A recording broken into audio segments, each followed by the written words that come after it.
자, 어제 같은 경우에는 독일발 변이 바이러스 기사가 나왔습니다. 이 기사를 보시면은 현재 나온 백신도 소용이 없다. 그래서 현재 독일은 2차 봉쇄에 들어간다. 이런 기사가 나왔죠. 그래서 저는 독일발 변이 바이러스가 유행이라는 뉴스를 보고 당연히 독일은 어제 하락을 했을 거라 생각을 했는데, 여러분들은 여기서 어디가 독일인지 구별이 가십니까? 옛날에 먼 나라 이웃 나라 혹은 사회과 부도를 보신 분들이라면은 독일의 국기를 구별하실 수 있을 텐데, 독일의 국기를 뒤집어 놓으면은 벨기에와 아주 비슷한 모양이 나오게 되죠. 물론 가운데 색깔이 다르기 때문에 이걸 뒤집는다고 해서 벨기에 국기가 되는 건 아닌데, 가끔 이러신 분이 있죠. 독일의 수도가 벨기에 아니야?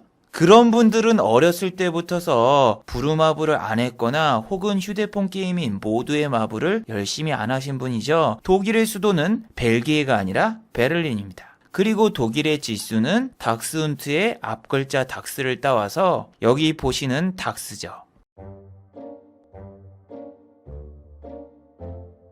진짜 여러분 지금 주식 중독이에요. 이 태풍 치화선인가 지금 북상 중이라고 하는데, 이게 지금 오면은 우리나라에 큰 피해가 올 것 같으니까 막 머릿속에 생각하는 게 지금 태풍을 대비하는 마음으로 태풍 관련주를 매수해야 되나 이런 생각도 하고, 여러분 일반인들과 이야기를 해봐요. 김정은 얘기를 하면은 파리의 연인에 나오는 이 김정은을 생각하지 누가 이 북한 돼지 김정은을 생각을 합니까? 이게 주식 중독이라니까요. 이게 여러분 진짜 주식 중독이 무서운 게, 자 여러분 이분 이름 바로 생각나시나요? 전 이분 보고 원빈 와이프, 아 이분 이름이 뭐였지 하고 머릿속에 떠오른 이름이 바로 이낙연이더군요. 물론 이나연과 이낙연 이름이 비슷한 것도 있지만 주식 중독이 정말 심각해요. 자, 이분은 또 누구죠? 이분과 되게 비슷하게 생겼죠. 자, 이분은 가수 홍경민 씨인데, 홍경민 씨를 보고 홍정욱 씨가 떠오르더군요. 아니 이게 왜 그러냐면은 최근에 홍정욱 씨 관련주 디지털 조선이라는 종목과 KNN이라는 종목이 급등을 했단 말이에요. 그래서 이 아저씨 얼굴을 맨날 보고 있는데 비슷하게 이제 나온 사람이 TV에 나오니까 제가 착각한 것도 있고, 제가 지금 여자친구도 없는데 SNS에서 홍정욱 씨가 감사합니다 뭐 이런 글 쓴 거 있나 없나 막 찾아보고 있어요. 아니 무슨 우리나라 주식은 SNS에다 감사합니다 한마디 했다고 정계에 이제 복귀를 한다라는 시사로 생각을 하고 주가가 뭐 10% 20% 급등을 합니까? 그래서 제가 아침에 일어나서 제일 먼저 하는 일은 정치인 SNS 가가지고 무슨 글이 있나, 두 번째로는 럼프형 트위터 가가지고 오늘은 또 무슨 똥을 싸질렀나 이런 걸 찾아보고 있는데, 사람이 진짜 와 이렇게 살아야 되나 이런 생각이 듭니다.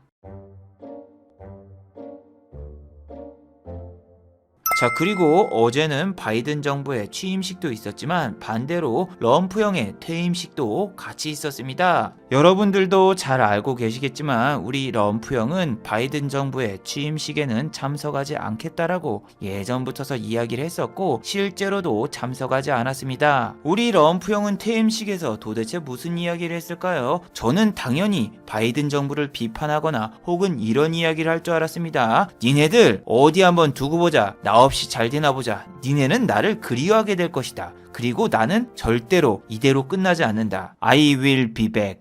빠람빰빠밤 이러면서 터미네이터 음악 깔고 솔직히 퇴임할 줄 알았거든요. 아니 제가 왜 이런 생각을 했냐면은, 이 형님은 한번 등장할 때마다 아이언맨 프로레슬링 음악 붙어서 등장음을 항상 넣어요. 그래서 퇴임식 할 때도 당연히 터미네이터 음악 깔고 진짜 퇴임할 거라고 생각을 했어요. 농담이 아니라. 그런데 우리 럼프 형이 퇴임식에서 무슨 이야기를 했냐면은, 차기 정부가 잘 되길 바란다. 나는 떠나겠다. 하면서 간단한 인사를 남기고 말하라고로 가족 모두 골프 여행을 떠났습니다. 그리고 어제 올린 제 영상을 보신 분들 한 가지 정정하도록 하겠습니다. 여러분들이 댓글로도 알려주셨는데 우리 럼프 형의 따님이 이방카 트럼프인데 제가 아방카 트럼프라고 잘못 이야기를 해드렸습니다. 그래서 내용을 다시 정정하도록 하겠습니다. 제가 원래 사람들 이름을 잘 못 외우고 사람 이름을 외울 때 연상법으로 외웁니다. 자, 여러분들 같은 경우에는 나이가 좀 있으신 분들은 어렸을 때 이런 걸 많이 보셨을 거예요. 이게 바로 타이의 대모험이라는 만화인데 여기서 필살기가 아방스트라슈라는 필살기를 쓰죠. 그래서 럼프 형 따님을 볼 때마다 아방카 트럼프, 아방스트라슈 트럼프 이렇게 연상을 하다 보니까 이름 자체가 아방카 트럼프로 외우게 됐다라는 점 사과 말씀드립니다. 제가 원래 좀 사람 이름을 잘 기억을 못하거나 뒷글자가 틀리거나 앞글자가 틀리는 경우가 상당히 많아요. 한 예로 제가 공기업 혹은 공무원을 준비할 때 한국사라는 시험을 준비했는데 한국사 시험을 볼 때마다 틀리는 게 여러분 추구기를 누가 만들었는지 기억하고 계시나요? 문익점과 정약용 둘 중 누굴까요? 네, 정답은 장영실이죠.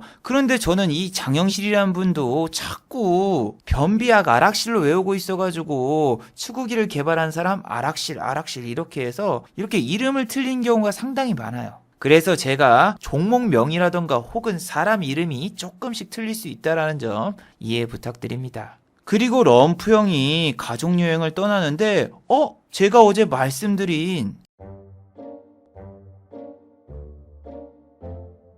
자, 어제 같은 경우엔 제가 영상을 안 올렸죠. 저 같은 경우에는 평일에는 매일 영상을 올리기 때문에 어제 영상을 하루 안 올리니까 제가 무슨 일이 생긴지 알고 궁금해 하시는 분들이 상당히 많더군요. 자, 이렇게 시청자분들이 제가 소개팅을 했는데 소개팅에서 차여서 쇼크로 영상을 안 올렸을 거라고 추측하신 분들이 상당히 많았어요. 아니 보통 주식 관련 영상을 올리는 유튜버가 영상을 안 올리면은 주식이 힘들어서 잠깐 쉬는구나 이렇게 생각을 해야 되는데 왜 저는 소개팅이라던가 여자를 만나고 차였을 거라고 생각하시는 분들이 대부분이죠? 자, 물론 제가 생방송에서 말씀을 드렸지만 우리 구독자 여러분들 중에서 어머님이 한 분 계시는데 어머님 따님을 제가 토요일날 직접 만나드리고 왔습니다. 그래서 이런 댓글이 달리는 것도 이상하지는 않죠. 그래서 제가 구독자분 따님을 만나고 난 뒤에 영상을 못 올린 건 사실입니다. 하지만 여기서 중요한 게 뭐냐면은 따님이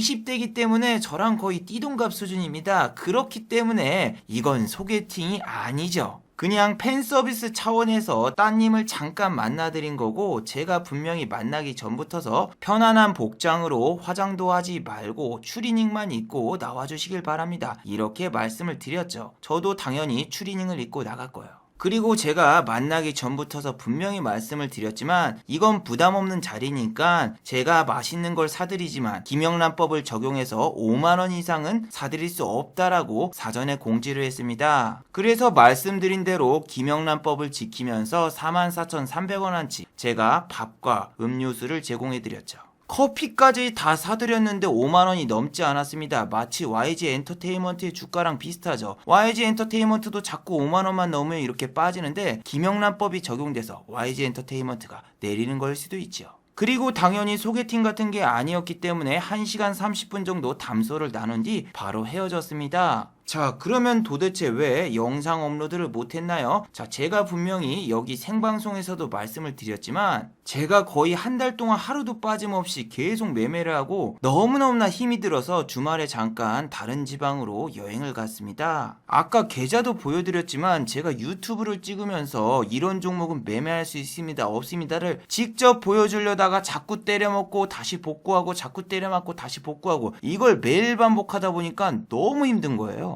특히 흰머리가 계속 나니까 탈모도 있는데 너무 스트레스 받아가지고 염색도 했고 또 이런 세 가지 상황이 있을 때는 안 싸우는 게 좋습니다. 그래서 저 같은 경우에는 월요일날 매매를 쉬자 이런 생각을 하고 있었죠. 그런데 중요한 게 뭐다? 일요일날 같은 경우에는 술을 좀 많이 마셨어요. 맥주도 먹고 와인도 먹고 위스키도 먹고 그냥 스트레스가 너무 받아가지고 술을 정말 많이 마셨는데 여기서 한 가지 사건이 벌어졌습니다. 자, 여러분 저는 멀티플레이를 좋아해요. 예를 들면은 에어프라이어에 고기를 굽는다면은 보통 20분에서 30분의 시간이 걸리죠. 그래서 저 같은 경우에는 아침에 일어나자마자 핸드폰으로 로봇 청소기를 가동시킵니다. 자, 그리고 아침에 세탁기도 가동시키며 빨래도 하고 화장실에 가서 세면도 하는데 이렇게 될 경우에는 청소와 세탁, 식사, 세면을 동시에 할 수가 있죠. 멀티플레이어.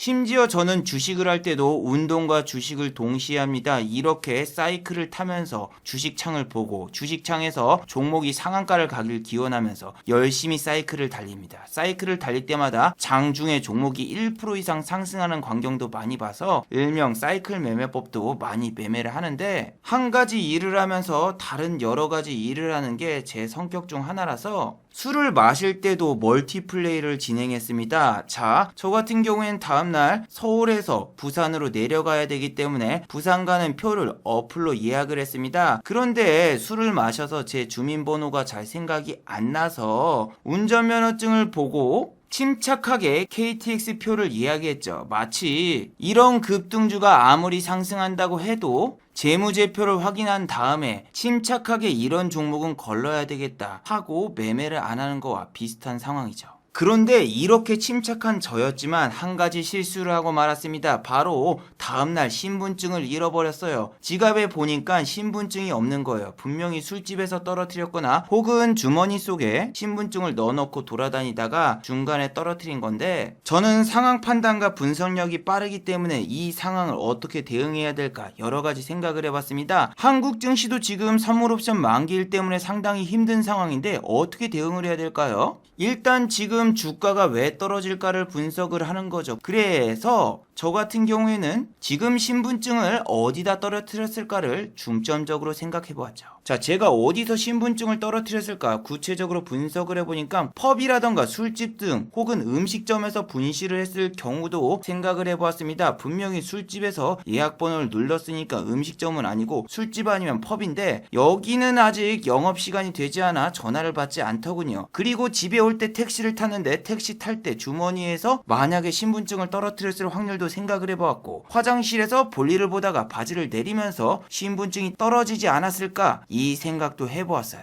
그리고 제가 이날 실수한 이유가 뭐냐면은 바로 술의 종류였습니다. 일반적인 맥주나 소주를 먹었을 경우에는 거의 안 취하는데 신규로 편입한 와인이라던가 샴페인 이런 색다른 술을 먹어보다가 이런 실수가 나온 거죠. 자, 마치 나노 CMS 같은 거죠. 신규 상장주 같은 경우에는 장이 안 좋을 때 오른다라는 그런 공식이 있기 때문에 신규 상장주는 함부로 매매하는 게 아니다, 매번 말씀드리죠. 그래서 제가 신규로 편입한 이런 술만 안 먹었으면 이런 사태가 안 발생되었을 텐데, 중요한 건 어떻게 대응할까죠. 주식도 여러분들이 보유하고 있을 경우에는 어떻게 대응할까 생각을 하셔야죠. 일단 손절 후에 관망하는 방법이 있고, 주식이 있으면 그냥 존버를 하시는 분들도 있을 것이고, 주식의 반 정도를 손절한 다음에 그 돈으로 단타를 치면서 복구하시는 분들도 있을 거예요. 아니면 여윳돈이 있다 하시는 분들은 또 물을 타시는 분도 있겠죠. 자, 저 같은 경우에는 신분증 분실을 어떻게 대응을 했냐?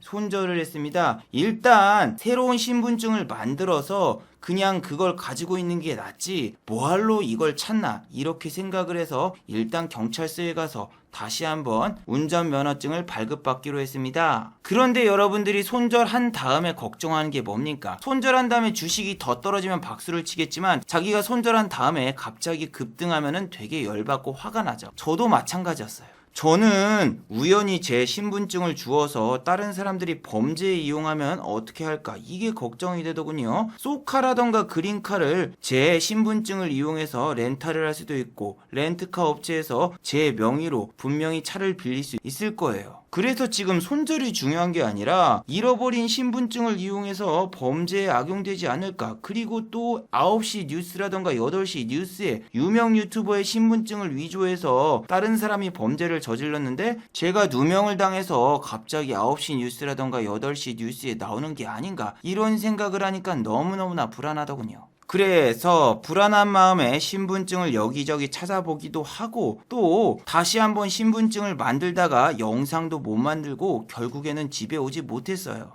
근데 여러분 재밌는 게 뭐냐면은 이렇게 주식처럼 너무 내려가지고 손절하잖아요. 그 다음날 날아가면 되게 열받잖아요. 제가 신분증을 새로 다 발급받은 다음에 혹시나 하는 마음에 한 군데 전화를 걸어봤어요. 자, 과연 제 신분증은 어디 있었을까요? 펍? 음식점? 혹은 술집? 아니면 택시? 혹은 화장실? 정답은 말이죠, 대박입니다. 지하철에 있었습니다.